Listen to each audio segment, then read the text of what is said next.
I was born with a natural colostrum scent. Any baby brought near me stops crying. The owner of a postpartum care center was so amazed she offered me $50,000 a month on the spot. I refused and crossed the ocean to study the hardest discipline there is, finance. Because in my last life, I'd entered the richest family in Granboro as their top-rated maternity nanny, hired to care for the tycoon's only daughter and her newborn. At the baby's 1-month celebration, a piece of women's underwear reeking of scent suddenly fell from the tycoon's live-in son-in-law's arms. Confronted, that bastard swore I'd thrown myself at him, been rejected, and planted my own underwear on him to frame him. I explained desperately, but the scent on the underwear was identical to mine, and the tycoon's daughter had me dragged out and set the dog on me until I was dead. My parents came to the Walker estate demanding justice. They were butchered and fed to the fish. When I opened my eyes again, I forced myself to refuse the $50,000 a month salary, crossed the ocean, and ground myself into a chief securities analyst. I landed a position at Oceanic International on a 7-figure package and got invited to the baby's 1-month celebration for a business partner's grandson, a chance to size the family up in person. At the banquet, a piece of underwear fell from the same son-in-law's arms again. Facing the tycoon's interrogation, Samuel Weiss didn't flinch. His gaze swept past the crowd, found me, and he pointed. She crawled into my bed and tried to seduce me. When I refused, she stuffed her own underwear on me to set me up. I swear to God, I have never done anything to betray Effie. The lace was stained. The generous cup size clearly did not belong to Effie Walker's slight frame. She was staring at me like she wanted to carve me apart with her bare hands. I set my wine glass down without hurrying. No panic this time, not like the last life. I looked straight at Samuel Weiss and spoke. Samuel Weiss, you can eat whatever garbage you want, but watch what comes out of your mouth. I left Arden to study abroad when I was 18. I only returned today. You, on the other hand, have never set foot outside this country in your life. Today is the first time we've ever met.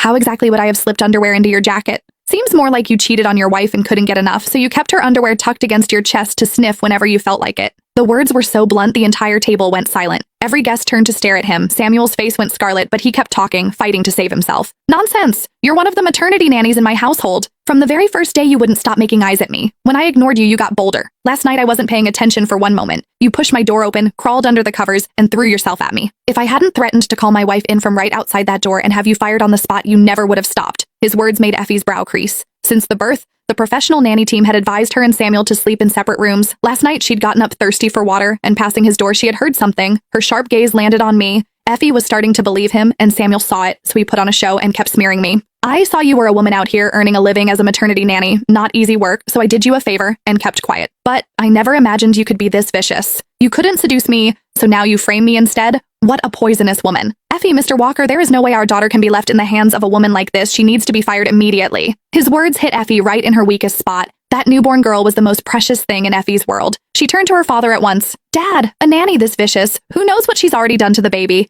Bring Brutus out, let him drag the truth out of her. Eric nodded. A second later, an enormous iron cage was wheeled to the center of the banquet hall.